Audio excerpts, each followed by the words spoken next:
For joining us today. Christian, you're the owner of Neutral Digital and, of course, an invaluable creator on our marketplace, Blend Market. For those who don't know you, can you introduce yourself in Neutral Digital? Sure. Thanks so much for inviting me and us to a chat and discussion on retail and immersiveness. We have been operating for about 20 years now. We have been in London at the core of the, let's say, .com revolution, and then also the digitalization revolution for almost 20 years, as I said. We started off as not really knowing what it was about, but with a very strong feeling that all things digital will, in the end, find their way into our daily lives and into society in general. So without actually knowing too much about what was going on around us, we were instinctively in the right place at the right time, having studied architecture and urban planning, but always being very interested in the digital side of things. We started with animations and visualizations, video as well, so a time-based approach to representation, but at the same time with a lot of work in interactive screen design, and all sorts of other After Effects animations, etc. So very eclectic, I would say. But it crystallized relatively early on in our company career and company history that we had two main areas, one being very much linked to architecture and 3D. But at the same time, we also had this other area, which was also design, graphics, typography, but very much interactive, nonetheless quite 2D. So it was almost a dystopian sort of approach, on one hand being so 3D in everything that we did, but also at the same time having to be 2D. And then our kind of natural magnetism and attraction to these two areas, so started to bring these two poles together. And we were looking more and more into real-time engines and game engines in general. And those platforms have become basically our main tool, for a number of years. So particularly in the last decade, we've seen an incredible increase in the usage of these platforms and real-time rendering and the game engines. We specifically are using it more in a non-game environment and produce solutions based on the idea that 3D is also interactive. And this is where the blend media, so a pun not intended, intended by us. Right, well, I guess. But the entire question and issue of 3D becoming interactive and immersive is basically at the core of everything that we do. So yes, so this is basically us. We're digital architects, for a lack of a better term or definition of our profession, working in a number of verticals and industries, with a strong focus on, let's say, architecture and marketing of architecture and built environment in general, but also when it comes to other areas in travel and retail. So you talked there about digital architects in retail and travel. You also talked about kind of immersive 3D experiences. What does an immersive experience mean to you when it comes to a sector like retail? The term immersiveness has been associated quite often in the last couple of years with VR and AR. Which we work in quite heavily too. The other aspect of immersiveness also applies to, let's say, two-dimensional screens and the devices that we're using on a daily basis, including TVs. But it's mostly the mobile phones and the tablets that we're using. And the idea that an experience would be a lot more engaging and more encompassing of other areas and experiences if it has an element of interactive 3D. Mm-hmm. So for me, the immersiveness comes out of the interactivity that you're experiencing in 3D.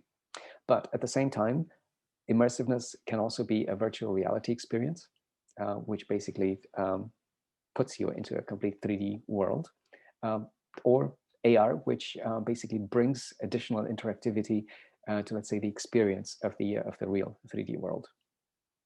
So we could be talking here about a 3D shoe, handbag, sofa that we can twist and turn around and look at from all angles. But Correct. we're talking about something as immersive as putting a headset on and going into a fully virtual shop. It's that full spectrum when it comes to retail. Correct. So we've seen an increasing amount of companies and brands using AR exactly for those purposes. You know, pieces of clothing, but also like pieces of or accessories in our daily lives, furniture, and all sorts of other objects, but also including cars and some a lot more expensive sort of pieces of equipment like yachts and private jets and airplanes.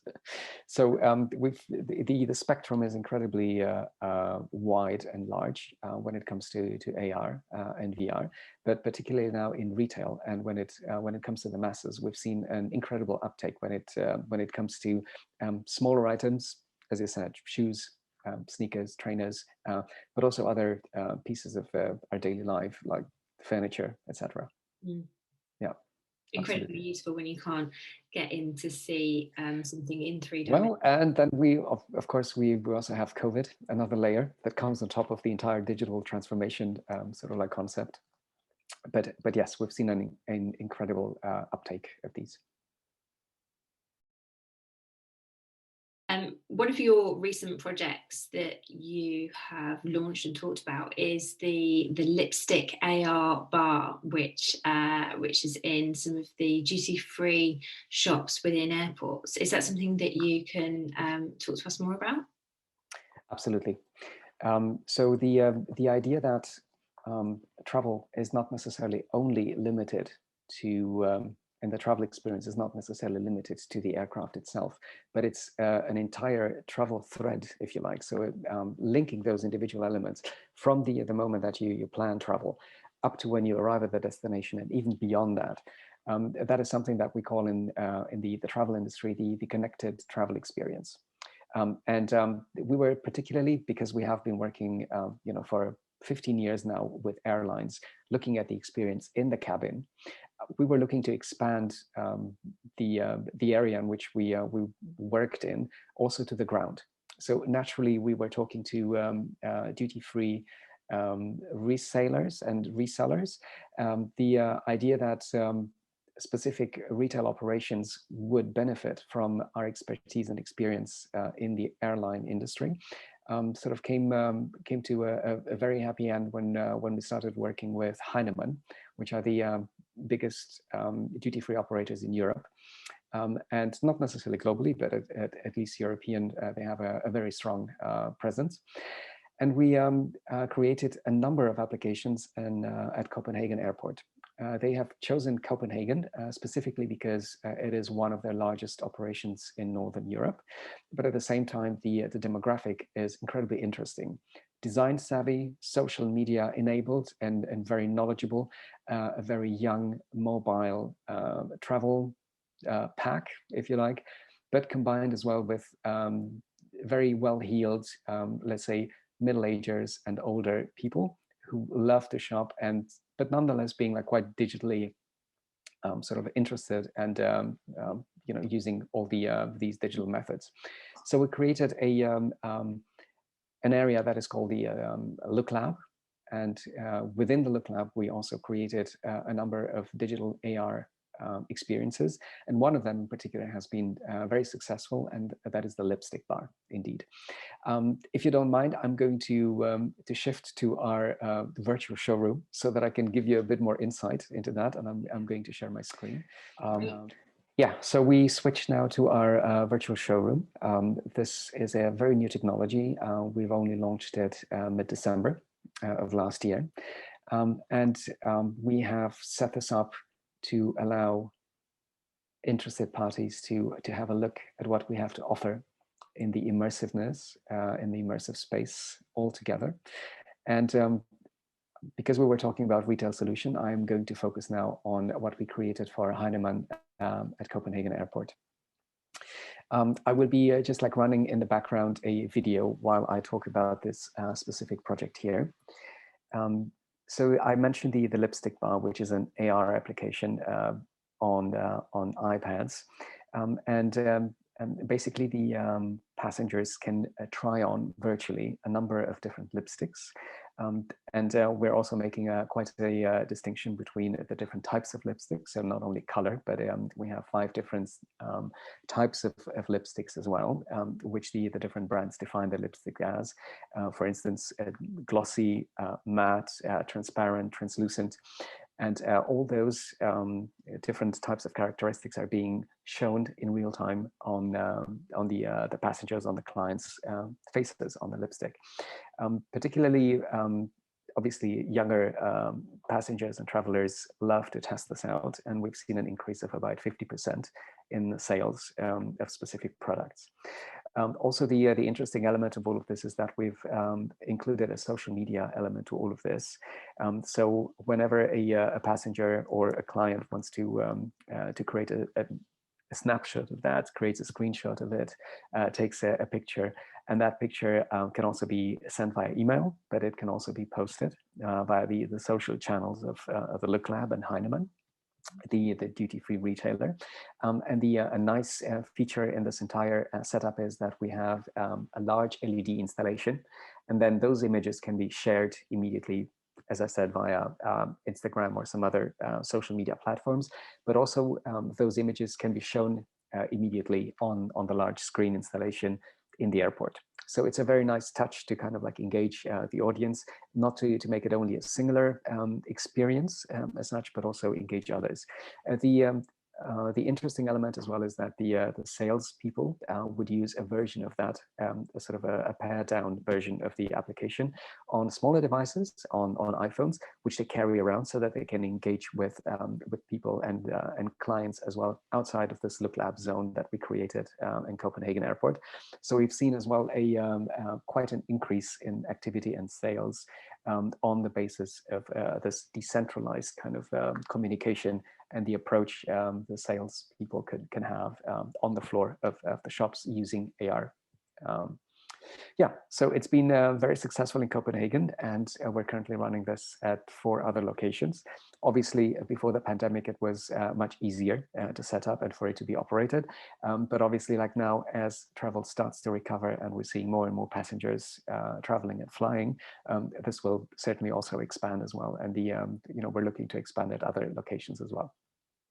The interesting element with this application is that Heinemann in particular, being a retailer of a number of different brands, was looking to create a solution that was very specialized to their needs and very adapted to their needs. And most of the large brands would have their own applications, but they would not necessarily allow the inclusion of other brands within their application. Hence, it had to be a custom created application so that this particular retailer would use the application across different types of brands. So yes, it was a development for them in-house. It's a platform that they're using now and can be deployed. It comes with real-time statistics and analytics, as one would expect. So that was the other very interesting element to their retail operation. Having created this Look Lab as a digital innovation hub for them, it was the first time that they were exposed to real-time analytics when it comes to the shop floors as such, and the performance and the interaction with the clients. So on one hand, it's let's say enhancing the experience. It's making it a lot more interesting, and in our case also like a lot more hygienic, to test out lipsticks. But at the same time, it also allows, let's say, from a business perspective, a much better integration of such platforms into the way in which the retailers would operate, and also measure their success. Fantastic. So you've got really immersive, interactive experience for the consumer Correct. who get ultimately a better match, a better, color and experience before purchasing the product. You get user-generated content, which can be shared and kind of on social channels, but also out in the airport itself for kind of instant attraction, and then you've got the stats and all the metrics behind it, so the client can start to understand, you know, what the interactions are, what the dwell time is, what are the translation into a purchase is, and things like that, all wrapped into one. Yes, and then the direct consequence of that is that the retailer is also fine-tuning the specific products and the lipsticks according to the very special market conditions, you know, like in a specific country or airport. So we've seen that they, you know, like every month or 2 months, they would then switch to specific other brands, you know, like, or specific colors, trend colors as well. So it's a very flexible way of approaching it. And obviously, you know, all of this is being done and updated remotely. And then it's becoming a real tool and an asset in the, let's say, in the repertoire of a retailer, of increasing sales. Sort of idea that we had in Copenhagen was the locker station, and that is also an interesting expansion of like what they are offering at Copenhagen Airport. The idea that it's becoming an omni-channel sort of delivery solution for them. Customers, passengers in this case, have the option of shopping beforehand on the internet in the web shop, picking up items as they depart. But also when they arrive back at Copenhagen Airport, they can pick up their products that they bought before very easily and in a very connected and transparent way via a locker station, which we also created for them. You know, with all the benefits of push notifications, reminders, ways for passengers to change themselves, the arrival date and the details of their arrival. Down to getting the pins to open the lockers themselves. So we also have seen an incredible uptake in the usage of that service, just because that digital sort of solution ties in very closely with the entire operation at Copenhagen Airport. Yeah, and I think what you've touched on there is what I was going to ask you next, is almost how, for whatever reasons, we've become very confident in our purchases when we're at home, or our digital purchases and online experiences, thanks to things like virtual try on and place it, and have been, you know, had to use those more in the pandemic, of course, but also as we're becoming more digitally savvy. And my question was going to be how we can continue with the tools and the immersive abilities that AR and VR have given us and that we've enjoyed. How does that mix with then a physical retail experience when, you know, we do go back to stores and we do start to have these physical experiences again? Yes, well, physicality is paramount in retail. The fact that currently we do have to also use digital tools to help us out in a pandemic, and specifically in this difficult situation where physicality is not really possible due to the lockdowns.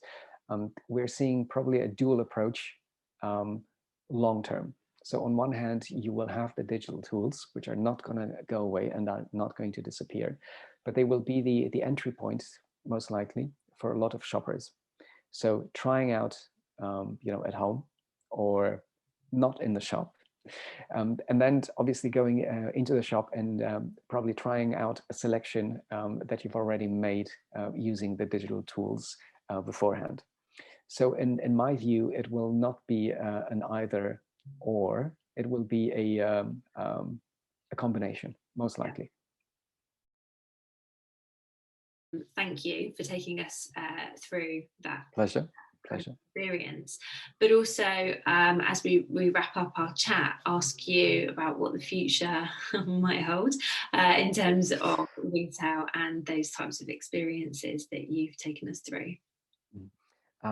Yes, we are facing tough times, and we have faced tough times, but we were lucky in that respect, because everything that we do is digital and immersive, and that has really struck a chord across industries, and we have seen a very strong uptake in projects for interactive environments, as the showroom, and very closely and very closely related to the showroom that I've just demonstrated.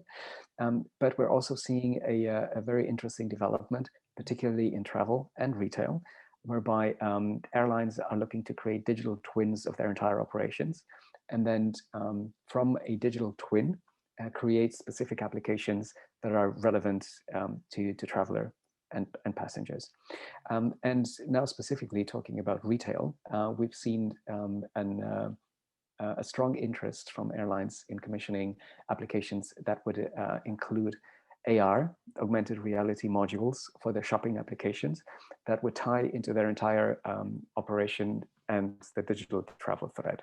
So we're going to see a lot more AR in all areas of retail, including even in the aircraft itself.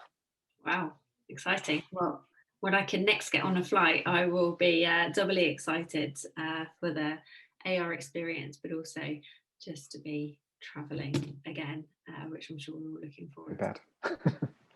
We are looking forward to that, yes. Yes, we are. Well, thank you so much. That's been really informative. What a pleasure to speak to you, Christian. And I can't thank you. To be back in an airport. You've whetted my appetite even more. You have to go to Copenhagen. Well.